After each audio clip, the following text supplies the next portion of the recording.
Olá, ouvintes! Sejam todos muito bem-vindos e muito bem-vindas ao podcast Conceituados. Olá, ouvintes! Sejam todos bem-vindos a mais um programa Dicas do Paulo.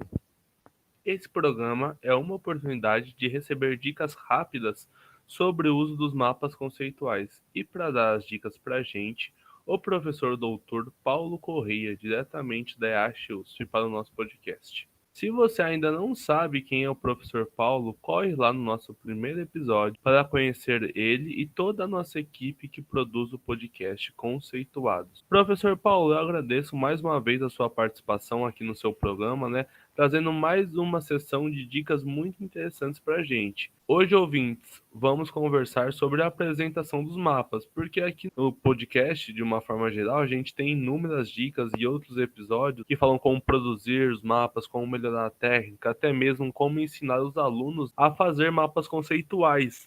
Porém, como que a gente apresenta isso para o nosso público? Então, o professor Paulo vai trazer dicas sobre isso interessantíssimas no episódio de hoje. Olá, Bruno. Olá, ouvintes. Sejam todos bem-vindos a mais um episódio do Dicas do Paulo. E acho que o Bruno já colocou muito bem, né?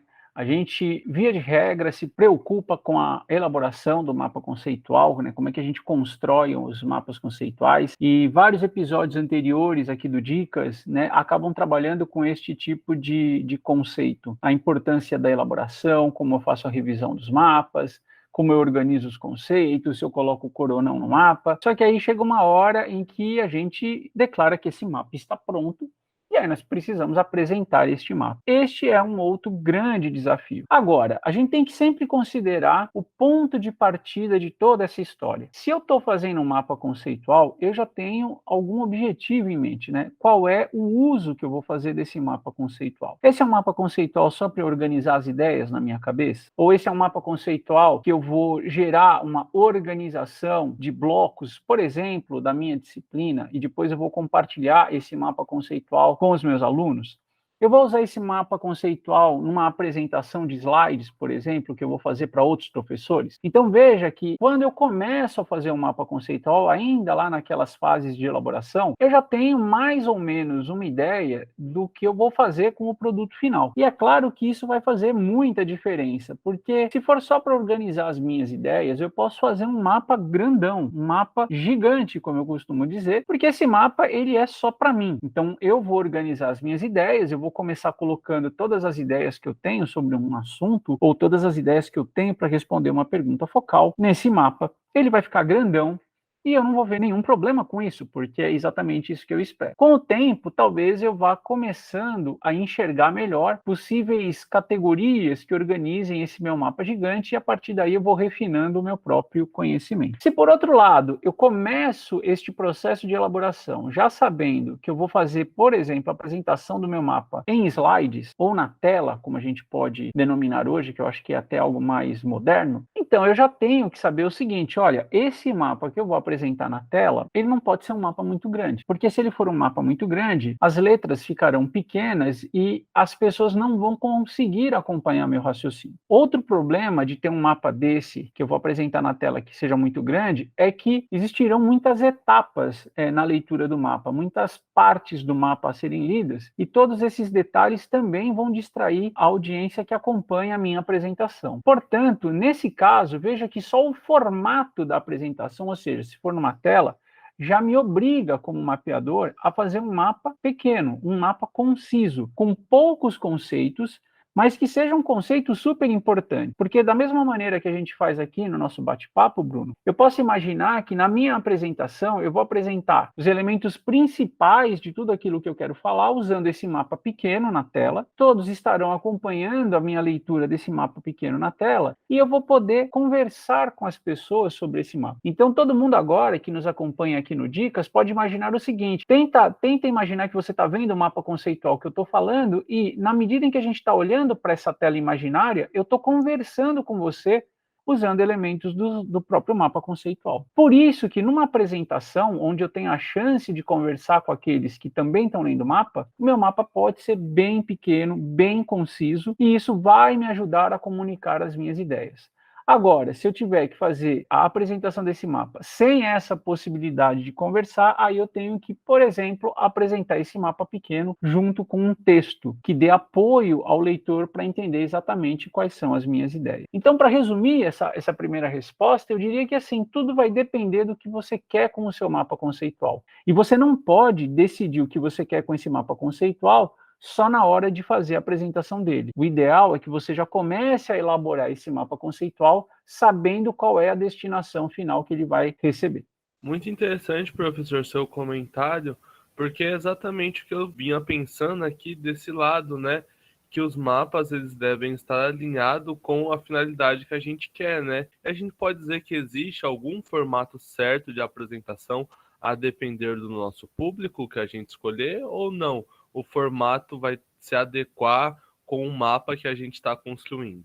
Eu acho problemático a gente falar em formato certo, mas eu acho que existem condições que são mais favoráveis. Então, voltando a esse exemplo que eu estava dando, se eu estou apresentando um mapa numa tela, durante uma apresentação, por exemplo, via computador, ou mesmo uma apresentação presencial, o que a gente não pode perder de vista é que eu tenho a chance de mostrar o mapa para minha audiência e, ao mesmo tempo, eu tenho condições de conversar sobre ele com a minha audiência. Então, veja que a comunicação do mapa, ela ocorre primeiro pela estrutura do mapa e depois pelos comentários do apresentador, que é o mapeador. Então, esta é uma parceria muito feliz. Eu consigo ter um mapa pequeno na tela e eu posso falar muito sobre o mapa. Então, isso aqui não é a resposta certa, não é uma fórmula única, mas é uma boa combinação. Uma outra boa combinação é você ter um mapa conciso sobre um aspecto pequeno lá, específico do seu texto, e aí você apresenta o mapa para o seu leitor escrevendo 1, 2 parágrafos, contando melhor o que aquele mapa traz de informação, né, e de organização, às vezes para o seu texto ou para suas ideias. Então, esse também é um outro bom casamento. O que esses dois casos têm em comum? Eles têm em comum a seguinte mensagem: não basta mostrar o mapa para uma pessoa imaginando que ela consiga entender exatamente o que você quis contar para ela. Então, esses dois casos, eles têm em comum a apresentação da estrutura do mapa e o discurso do mapeador sobre o mapa. Pode ser um discurso escrito, pode ser um discurso oral. Então, eu acho que existem condições adequadas para a gente apresentar um mapa de uma forma eficiente. Essas opções, onde eu combino o mapa e explicações do mapeador,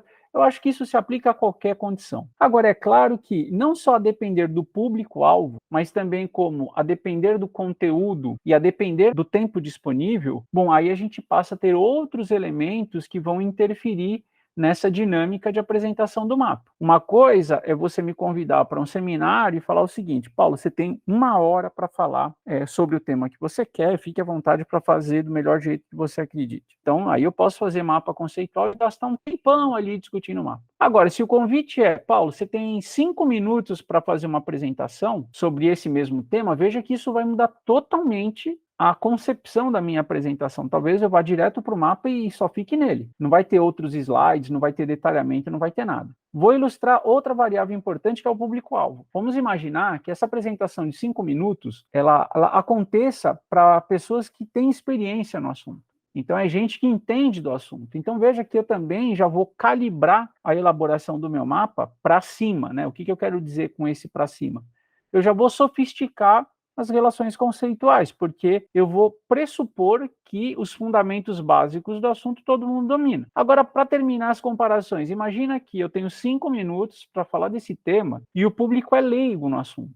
Então, veja que eu vou fazer um ajuste para baixo no meu mapa, eu vou calibrar ele para baixo, ou seja, eu vou ser mais cuidadoso para trabalhar com os fundamentos, porque não adianta eu já começar a falar coisas muito sofisticadas se o meu público não tem ainda os fundamentos principais da discussão. Então, aí eu tenho que fazer uma opção e provavelmente eu vou alterar até o escopo da minha apresentação. Isso tudo para mostrar o seguinte: eu acho que você tem aspectos que são extrínsecos à técnica de mapeamento conceitual que você tem que considerar na sua apresentação. Formato da apresentação, tempo disponível, o conteúdo, público-alvo.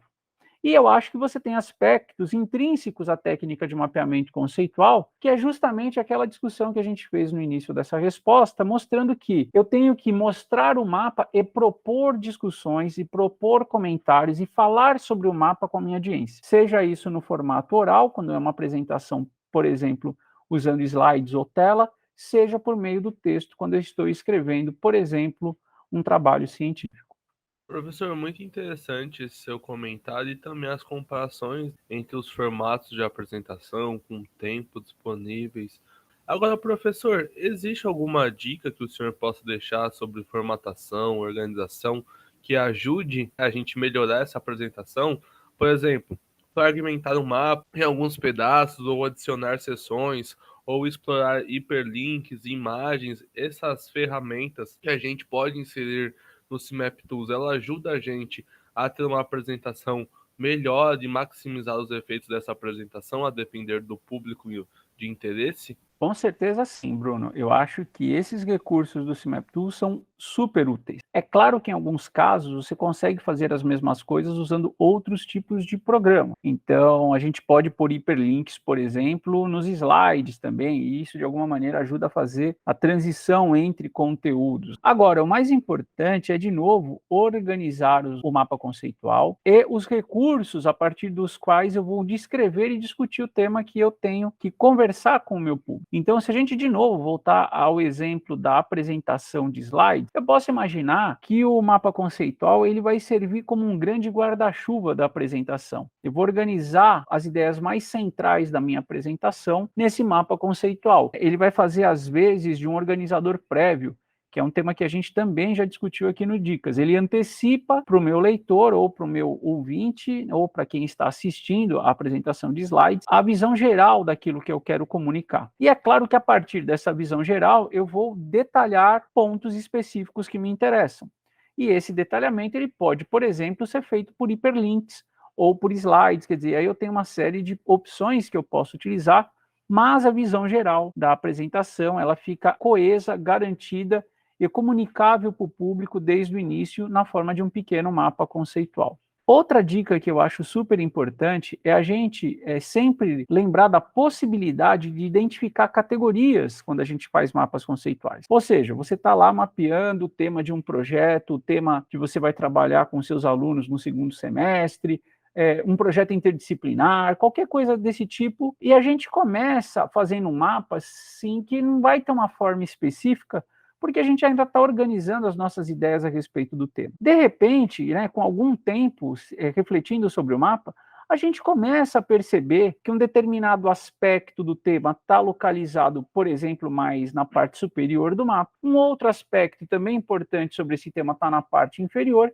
e isso nos dá a chance de setorizar o mapa. E a utilização de cores, nesse caso, é muito bem-vinda, porque eu consigo distinguir categorias de forma visual. Então, aqueles aspectos que estão acima, por exemplo, e que são relacionados com um aspecto específico do tema, eu vou colorir em amarelo.